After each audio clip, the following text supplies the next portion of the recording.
topic. Just recently we just had the lottery yesterday, and shout out to the shout out to the Washington Wizards. I'm from DC, so a lot of people that I know are very hyped. They won the lottery and they got the first round pick. So shout out to they got the first overall pick. Shout out to the Wizards, man. That is a big deal, especially after they made the moves that they made this past year. Trading for a guy like Trey Young, trading for a guy like Anthony Davis. They're making moves to put themselves in place to compete. And then, we all know about how all the teams started to tank, and it paid off for this Wizards team. So let's just look quickly at this first round. First off, we have the Wizards. They have AJ projected going number one, but there's a video going out showing AJ being a bit disappointed, him landing that the number one pick landed on the Wizards, because he says he's been number one all his life, and of course he wants to go number one. Now, everybody heard about how BYU was in Utah. They heard about how the owner has had some connections with AJ, and a lot of people want to see AJ in Utah. I know I saw I forgot the coach's name that used to coach, the black guy used to coach the Mavericks. He was a decent coach, but he had said that if he was the Jazz, he's trying everything he can to get that number one pick from the Wizards. And to be honest, the Jazz have a lot of assets that they can give if they really, really want that number one pick. But if I'm the Wizards, me personally, shout out to my boy Devin. I texted him this morning when I found out that they got the number one pick, and he said, to be honest, I like AJ. I think AJ is a beast. I think he's like that. But if he doesn't want to play for the Wizards, we don't really want them. We want guys that want to play for us, guys that want to do good for the city, not guys that they're here just because they got to be here. So I heard that the Wizards are going to entertain some trades offers and see what they can do, because if this draft is pretty deep, there's a couple of guys that you can pick up, and you will not be, if you trade back and get more picks, more assets, you can still get a really good player, especially since you got guys like Trey Young and AD, where you don't really need a guy that just comes and carry the whole team. You just need a guy that can complement those guys and help take the team to another level. So I wouldn't be surprised if the Wizards trade back in the draft and get some assets just to get assets and to pick a player that fits them more.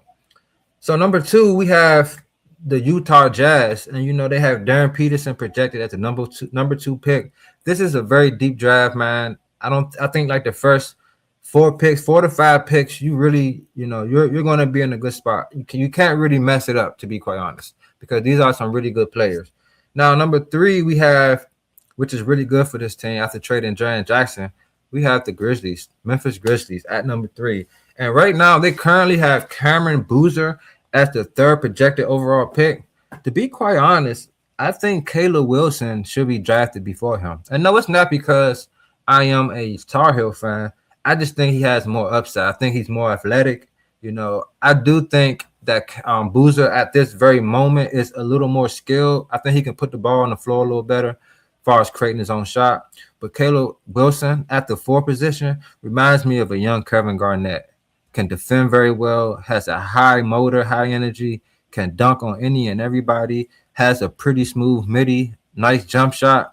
And, on the fast break, he's a one-man wrecking ball. Like, he can go coast to coast and dunk on you at any time. So I think having him paired up with a guy like Ja Morant, I think that would be very dangerous for the league. That's if they are keeping Ja Morant. But I really do like Caleb Wilson with the Grizzlies. But if he falls at number 4 to the Bulls, shout out my boy Big O, I'm not mad at that neither. Got a point guard like Josh Giddey out there, diming the ball out. I think that, and you have Buzelis at the 3. He can slash and do a little bit of everything. Him and Caleb Wilson will add to their defense, which they don't have that much shot blocking, but adding Wilson would definitely help them out a lot.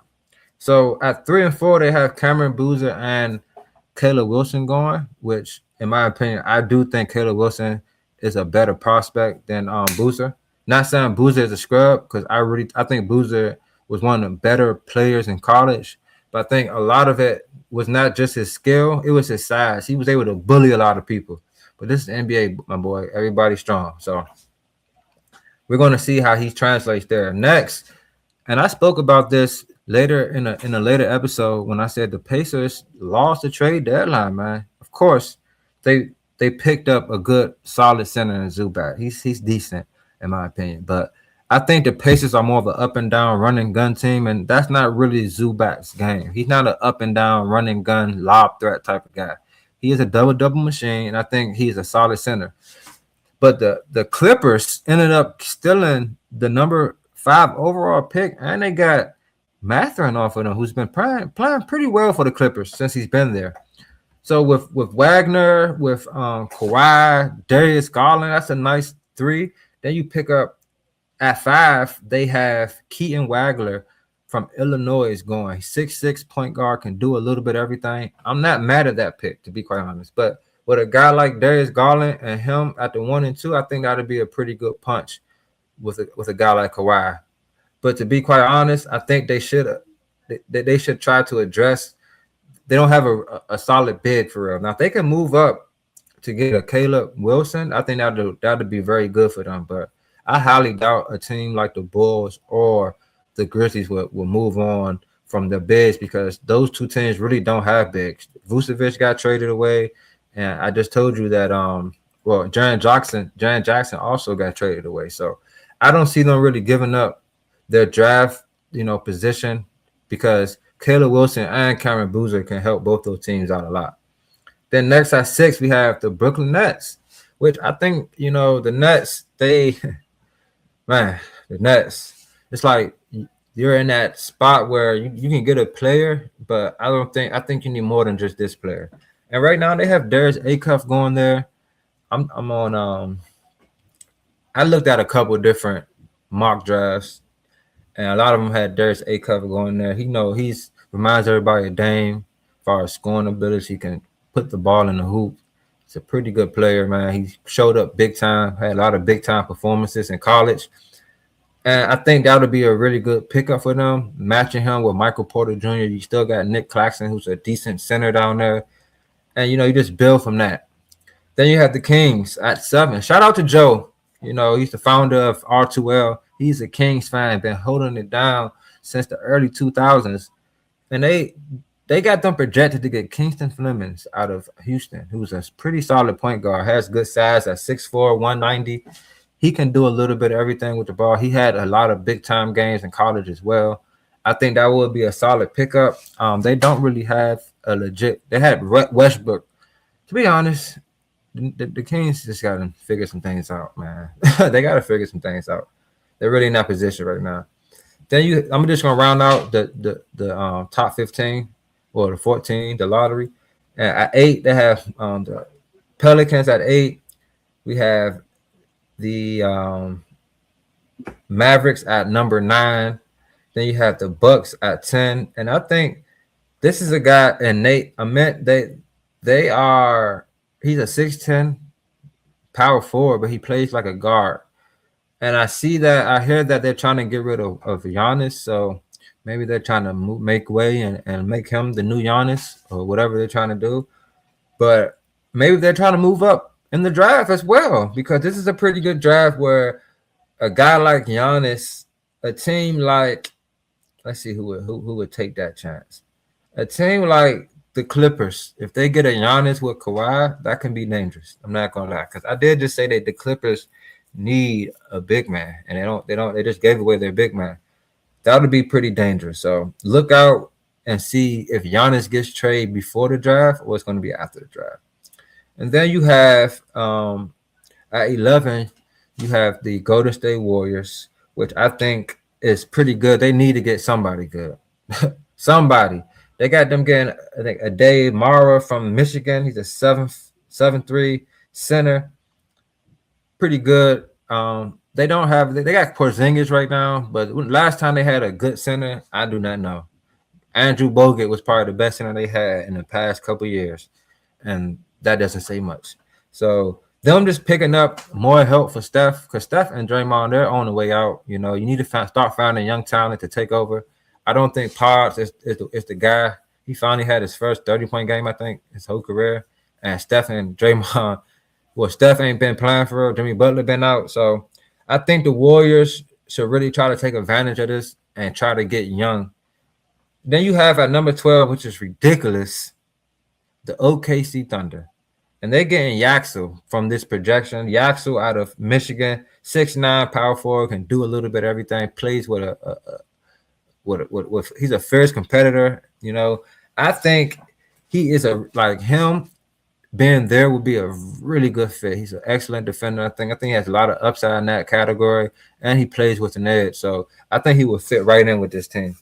And then we have Miami, and they got them getting, I think it's I always say his name wrong. Phelan. I think it's Phelan. He's nice from Alabama. Can get a bucket, got moves, got the step back, got the J, can play some ball. So I think that'll be a good pickup for them. Maybe they can move on from a guy like Tyler Hero finally and just try to do something different with a young buck. Because Tyler Hero, you know, I feel like he is who he is. And then finally at 14, rounding out the lottery, you have the Charlotte Hornets. And they got them getting Koa Pete out of Arizona, power forward, 6'8". He's an undersized power forward, but he does play physical basketball. It's going to be interesting to see how his game translates in the NBA. I really want to see. I think he can really, if he focus, he's a good finisher. I can say that. Around the basket, he's pretty good. So if he can just make his living out of pick and rolls, getting boards, cleaning up, hustling, because if he does land on a team like the Hornets, we all know one thing, they're going to get them shots up. So if he can just eat off the glass, there will be opportunity for him if he ends up landing there. But, you know, that was just a quick, you know, update on the lottery. You know, after that, the Bulls come right back at number 15. 16, you have the Grizzlies coming right back. Golly, 17. OKC comes right back on 17. This team is just ridiculous. Then right after that, you have the Hornets again. So the first 18 picks, you're going to see a couple of teams over again, you know. So the draft, what date is the draft? Let me give y'all the date of the draft because I will be definitely watching that. I want to see what the Wizards are really going to do. The draft is on Tuesday, June 23rd. My apologies. And then also after that, it'll be the next day to finish it off. So we are eager to see who goes where. You know, number one, I think AJ is the best prospect in the draft. I think he has everything. He has the athleticism. He has the heart. He a great defender. Has the length. Has the size. He can score. He got moves. He can hit the J. Like he has really no weakness in his game. He can work on his handles a bit, but we're not looking for him to be out there Kyrie Irving people. You feel me? But yeah, that's the lottery right there, man. My reaction, I'm happy for the Wizards. Finally, a team that's actually trash got the first pick, because when the Hawks and the Mavericks got the first pick, it was ridiculous in my eyes. But shout out to the Wizards, man. Hopefully they don't mess this up. Do not mess this up, because you're in a prime position to really turn things around here in the nation capital. But that's all I had on the lottery right there, man. Let's get